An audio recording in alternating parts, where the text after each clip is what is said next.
Welcome to the Yo-11 podcast. Yo-11 podcast, mostly Vegas, no BS casino experience and more. Michael Trager is a casino and travel loyalty expert who also helps people turn their travel dreams into reality. How's it going, Michael? It's going great. How are you doing? I am doing well. Thank you for asking. And here we are, episode 130, episode 130 of this here fine podcast, combined with your ZorkFest experience. Was like episode 785 something. It's a few episodes. Wow. That's crazy, but it's fun. And I like I was saying to you before, I really appreciate you keeping things so organized for this show. It's just so impressive. I do what I can. We can do that. It's no big deal. Thank you. I appreciate the thought. Thanks. It's no big deal. Yeah, because as I always tell people, we have notes and we put things together, but we don't script it. But it is sort of good. Unfortunately, sometimes the notes that I put together are like a month ago, or a couple of weeks ago. So it's great to like have it all organized so nicely. It's wonderful. Indeed. So apparently, remember we visited Nobu recently. Last time you were here. And apparently Nobu at Caesar's Palace, and also Caesar's Palace, made the news recently. Because apparently they're posh enough to get a prestigious designation. So let's get to the news and views. Caesar's Palace and Nobu Hotel at Caesar's Palace received AAA's celebrated 4 diamond designation. Both hotels are part of a select group representing the top tier of the hospitality industry in North America.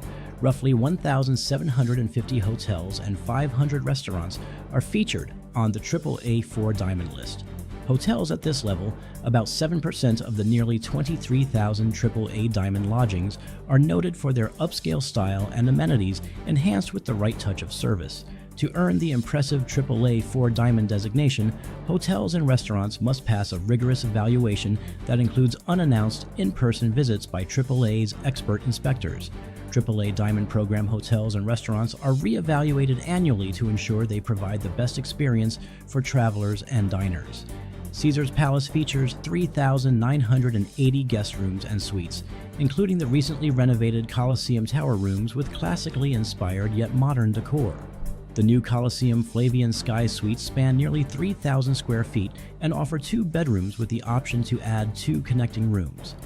Highlights of the 2-story suites include a dining room, pool table, and a living room with dual 75-inch televisions and Bluetooth surround sound systems.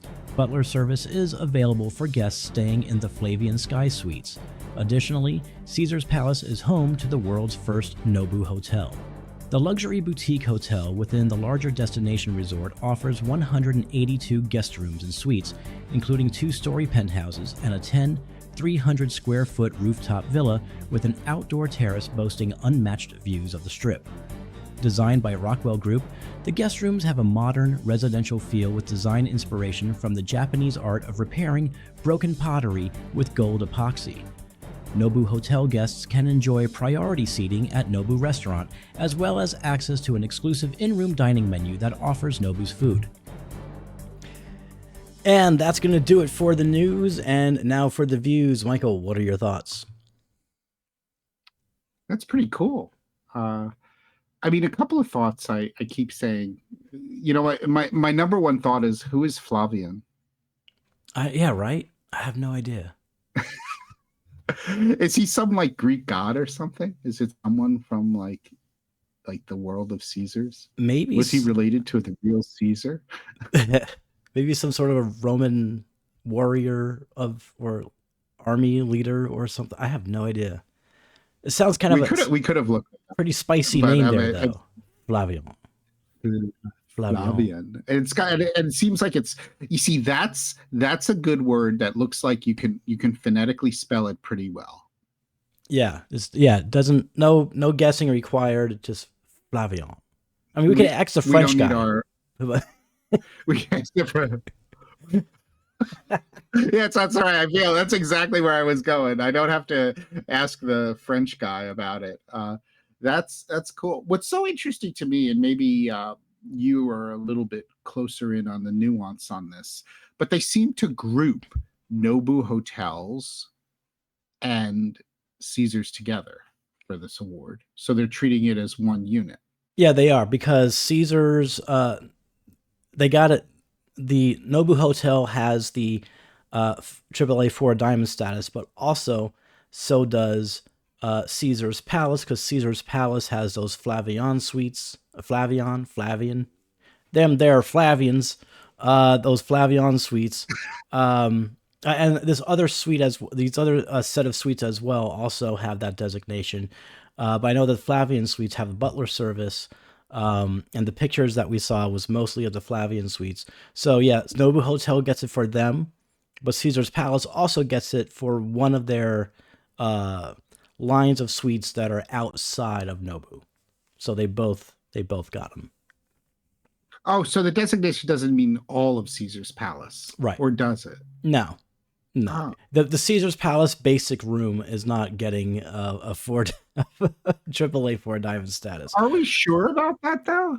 Yeah, because the press release specifically mentioned the Flavian suites, but did not mention anything else. Okay, but the 4 diamond is applicable to all of Nobu Hotel. That is correct. Yeah, so that's an interesting designation, right?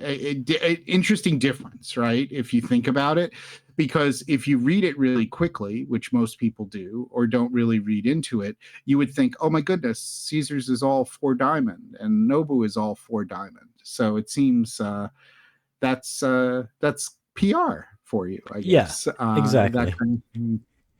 Yeah, because if you've ever seen the check-in line for regular Caesar's Palace on a Friday night, that don't seem very 4 diamond to me.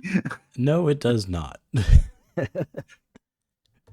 Yeah, that's what I'm always trying to figure out. And all of these ratings are so interesting sometimes because I think they're globally relatively inconsistent. I mean, that's not being negative about it. Like, I think they're a good baseline, but it is important to still understand properties. I think the designation that's the worst is when people refer to things as like 3-star, 4-star, 5-star properties, just in a general sense, because there are such huge differentiations between what's a 4-star property or 5. I think people use the term 5-star a lot. And a lot of properties, even though sometimes they call themselves 5-star, because you can, right? You can call it, like, we could say we're a 5-star podcast, I guess. Whether we are or not, we could say we're 12-star, or 7 stars, or 8 stars. But I think those designations are with a grain of salt kind of thing. I mean, that's another thing that I always run into. Reviews and designations of hotels are tricky to understand, and also like TripAdvisor reviews, right?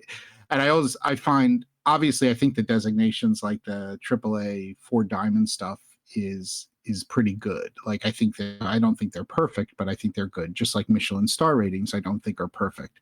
But definitely when you look at like stars for reviews on places like TripAdvisor, those you really have to look at carefully. And I always tell people the reason why is because a vast majority of people who do those kind of reviews are people who've had a bad experience. So I tend to find it's tilted. Most people don't always at least in what I've noticed, most people are not writing in on TripAdvisor or Google reviews they're amazing reviews. A few people are, but when they've got a bad review, it's like they want to do it because they want to share how upset they are, get it off their chest kind of thing. Right. So that's something interesting. But I do want to see, I want to go to a Flavian Sky Suite. Can we make that happen? Why not? Absolutely. And there's butler service, so maybe it'll be Jack. Maybe Jack the Nobu butler. I was waiting for the song. I was waiting for your little jingle. We should have like a jingle. You could press a button where you do your little Jack the Nobu butler with a picture of Jack. Yeah, that'd be fun. That'd be good. We need like those sound effects. We need to get you one of those like boards with the sound effects thing, where you could you could record different sound effects and Jack the Nobu butler. But you do it pretty well on demand. Well, this is great. I love to hear. I've got to say, I've got a renewed, I don't think it's necessarily like respect, but like I like Caesar's Palace more than I've felt about it in the last couple of years from my recent visit, involving perhaps maybe some of the renovations on the casino floor and things like that. I feel more positive about Caesar's. I don't know. So I think I was more negative about it recently, and I think that's something great. Like staying there makes me way more positive about it. So that does show you how great it is to try different properties, even if you've tried them a couple of years ago, and see if it's changed. Like who knows? Like we could go to Excalibur, and like it could totally, like my whole view of Excalibur could change. Yeah. No, it wouldn't. Or not. Or not. No. I'm trying to be very positive and hug a tree here, okay? I'm just trying to like find the, when you tell me sometimes I'm a little bit, whenever I do a hotel review, Movestro's always like whispering in my ear, like, don't compare it to Wynn. Don't compare it to Wynn. Yeah, that's true. Because it's like, okay, look, you're not at Wynn. Don't compare it to Wynn. I know. I'm like, well, this room's okay. It's not Wynn. It's not Wynn, but it's all right, I guess. Not Wynn. Yeah, I mean, yeah, I guess they got plastic cups. You can find plastic cups at Wynn. It's like just no one's thinking about Wynn. Just focus on this room.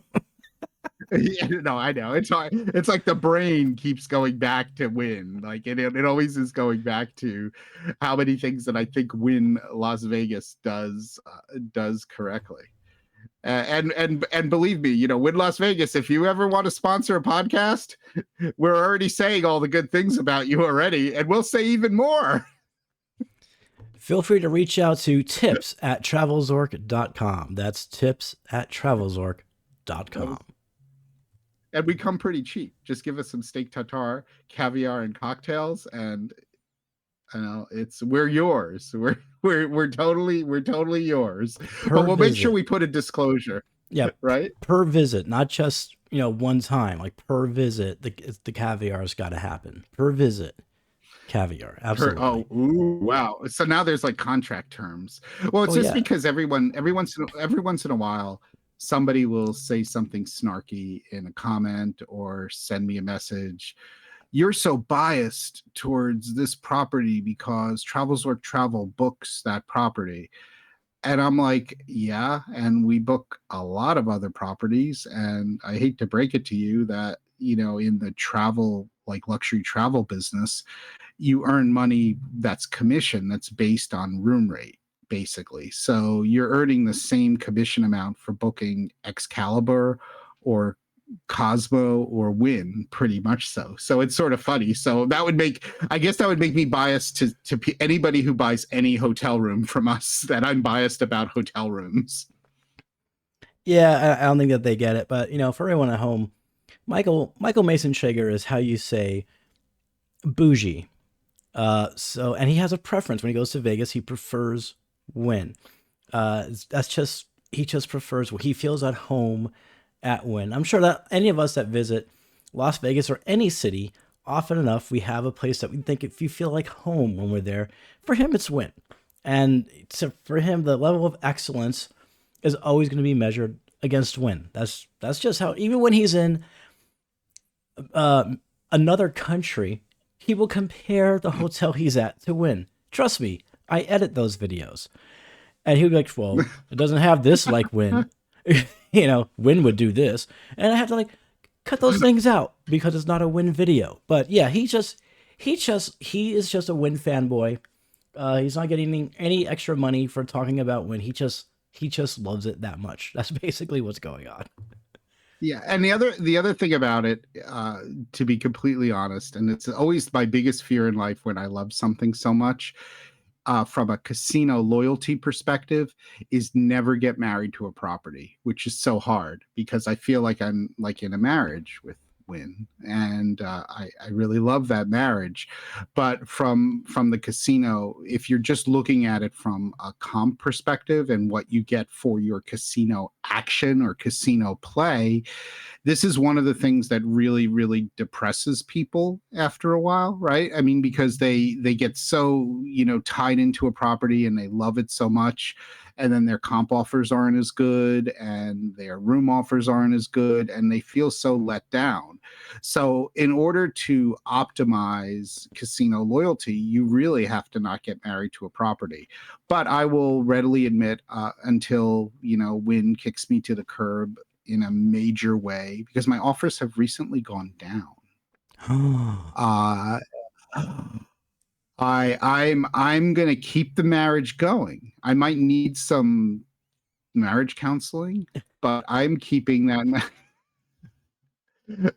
because my friends keep saying you've got to try Venetian Palazzo. Their comp offers are better. They're really doing great things for players.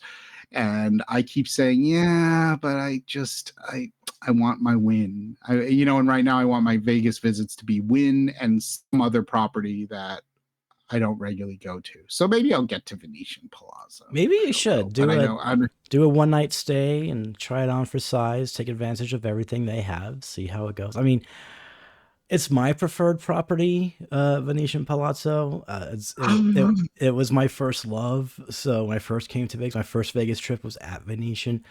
So, you never forget your first, they say. That's what I'm talking about. Yeah. Give it a shot. Give it a shot. Yeah, no, that was good. I think I've forgotten my first. So that's wow, that's it was Excalibur, Michael. It was probably no, I'm just kidding. What was your first? My first, really, my real memories, first 1970s as a kid. Circus Circus? Oh, okay. All right. Caesars. It was Caesars. Well, you said as a kid, so I just immediately thought about Circus Circus. Well, Circus Circus, I felt like my parents were, how people say you have the parents that won't take you to Disney. Like when we went to Vegas, they wouldn't take me to Circus Circus. Well, they knew better. Very wise people. Very wise. Yeah, but Circus Circus was bougie. Look what's behind me. I'm going to pull this off and these clips are going to go. Did you see this? Oh, wow. Look at that. For the audio podcast, he's holding up a pamphlet for Baccarat at Circus Circus. And you'll notice that is Big Baccarat and the dealers are wearing tuxedos. How? I'm just trying to wrap my head around tuxedos at Circus Circus at the time. It was, remember, when Circus Circus first opened, it was a classy joint. Oh, okay. It was Jay Sarno who created Caesar's Palace, had this crazy idea for Circus Circus, like a different kind of concept. But it was like a classy kind of place. And when when Circus Circus opened up, it opened up without a hotel. And it was supposed to be this sort of kitschy kind of casino. And they did a couple of things that didn't work really well. One was, in order to enter the casino, you had to go down a circus slide. That was one of the ways to enter the casino. Wow. And people were getting injured because people would leave their glassware at the bottom of the slide. People would leave. That's one story I remember. Think about it like at the slide. There's glass. That's the other thing is the circus acts were totally above the table games pit. So you could be playing blackjack and look up and there would be this like circus act happening. And that was a little bit of a fail because, when people do that circus act and they whoosh, when they whoosh down or whatever, the cards would go flying off the table. Oh, wow. So that's why they covered the table games pit where the circus was on top, because it just didn't work, because there would, if someone was like jumping from one of those bars to another, I don't know what circus, what I'm talking about with circus. The other thing they did is they had a live elephant that walked around the casino and would pull the slot machine handles with the trunk. Huh. as a That promotional thing. that must have gotten messy. There had to be someone following that elephant around the casino Yeah, with I love that. But Circus Circus. So when Circus Circus opened, when talk about going off on a tangent. So when Circus Circus opened, of course they had Big Baccarat because this was a classy casino, and the classiest game was Big Baccarat, and they had that. And when the casino was sold to Bennett and Pendleton, and it became like they wanted to make it a casino, not necessarily for families, but they wanted to make it for like the average person, and they came in there. The first thing they did as a sign of turning it into a casino for the average person is they took an axe to the baccarat table, huh. basically to say, we're not going to have Big Baccarat anymore. Our casino is for like everyman gambler and stuff like that. We ain't bougie. We're just here. And and obviously their method of what they did at Circus Circus was brilliant, because one of the things that they did with the hotel is they used to advertise, like in California and other places, you would always be guaranteed like a room rate of like whatever, $10 or $15, no matter how full they were, even if they were sold out. And they would place you at other hotels, even if you did. So like they had this like guarantee of like low room rate and stuff. It was actually really, really brilliant marketing. But that whole story, and I believe it to be true, as a sign of like saying we're no longer bougie, is they took an axe to the Big Baccarat table, which breaks my heart, because can you imagine taking an axe to a Big Baccarat table? That's like sad. But anyway, that's Circus Circus, and that's history of Circus Circus. So we'll see. And I know there are a lot of rumors floating around about Circus Circus, but we don't really discuss those rumors. So we'll see what happens with that.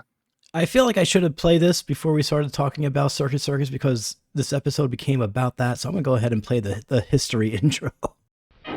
Greetings, ladies and gents, and now it is time for a Las Vegas History Moment. A moment of Las Vegas's history. Brought to you by Travel Zork.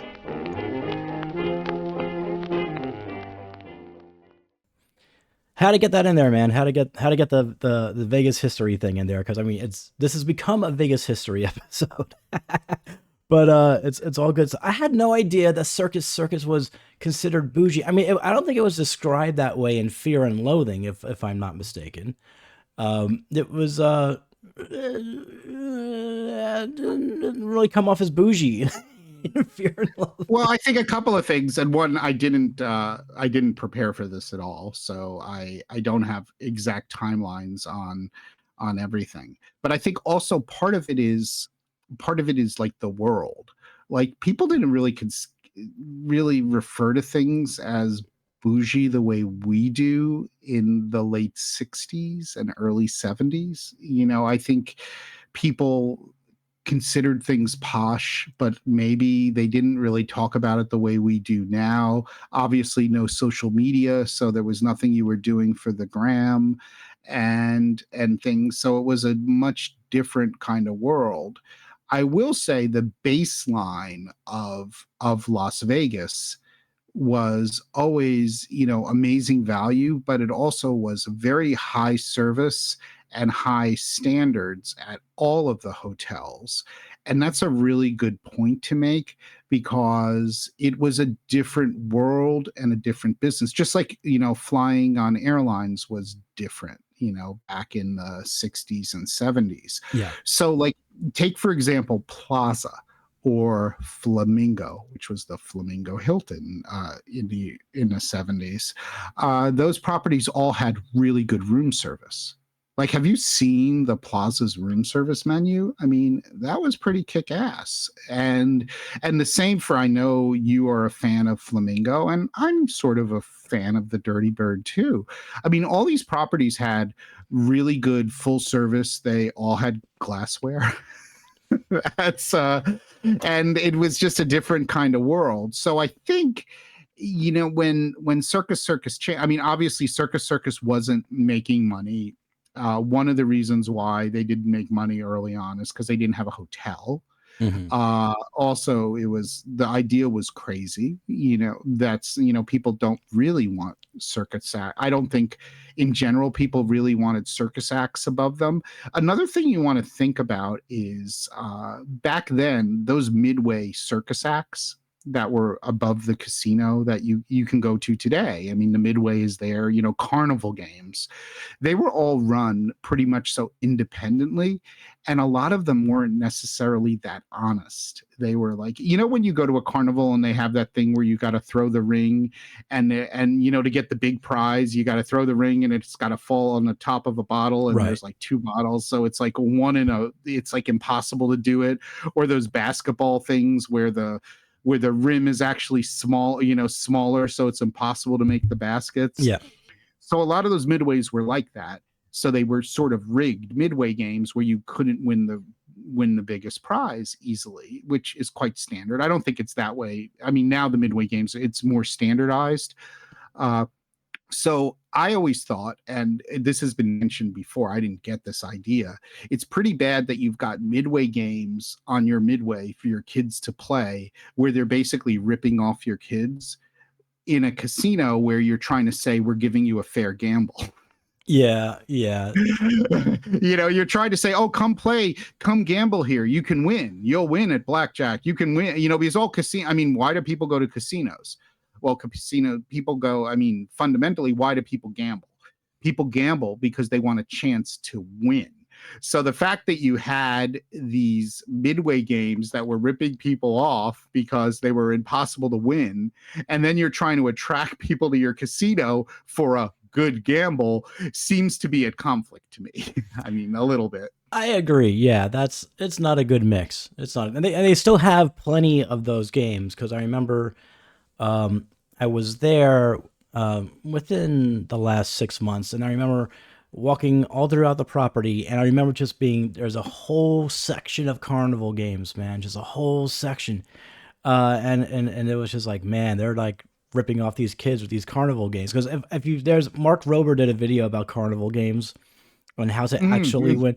Very good. And it's like, I'm walking around, I'm seeing all these same carnival games. I'm like, man, these poor kids are getting ripped off, while their parents are probably getting ripped off at the tables and playing slot machines. Right. I mean, I think the carnival games now, as opposed to like in the early 70s or late 60s, I mean, I think they are more legit. I think they still rip you off because you could buy the prize for less than it costs to try to win the prize by playing the game 100 times.